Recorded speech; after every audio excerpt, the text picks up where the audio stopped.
Sa ibang balita, APEC Ministerial Meeting, tututukan naman ang pagpapalakas ng mga micro, small and medium enterprise ng bansa sa pandaigdigang merkado.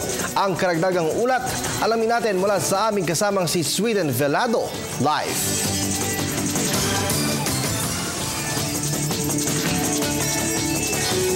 Pagpapasigla ng micro, small and medium enterprises o MSMEs ang tututukan sa kasalukuyang ginaganap na APEC SME Ministerial Meeting na magtatagal ng 5 araw mula September 21 hanggang 25 dito sa tinaguriang City of Love, ang Iloilo City.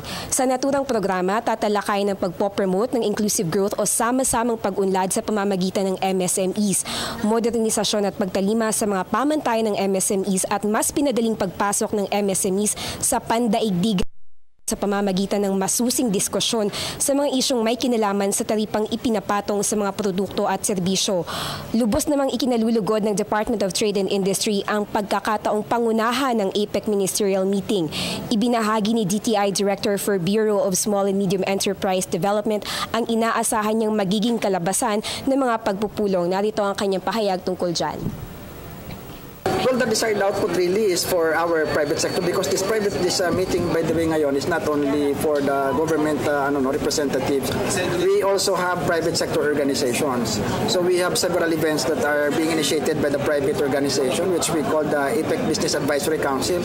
These are mostly heads of mga big corporations which are having SMEs as their suppliers. So they will also have their roundtable discussion here on Thursday, and then on Friday they will have their joint dialogue with the ministers.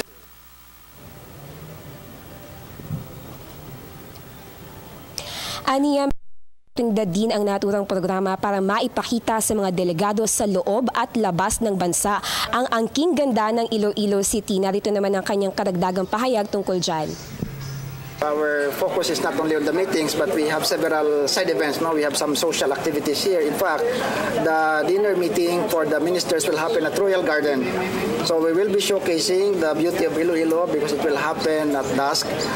The backdrop there will be the Iloilo River, and there will be some cultural presentations at the Royal Garden. So that's how we are promoting the area, including the products that we produce here in Iloilo.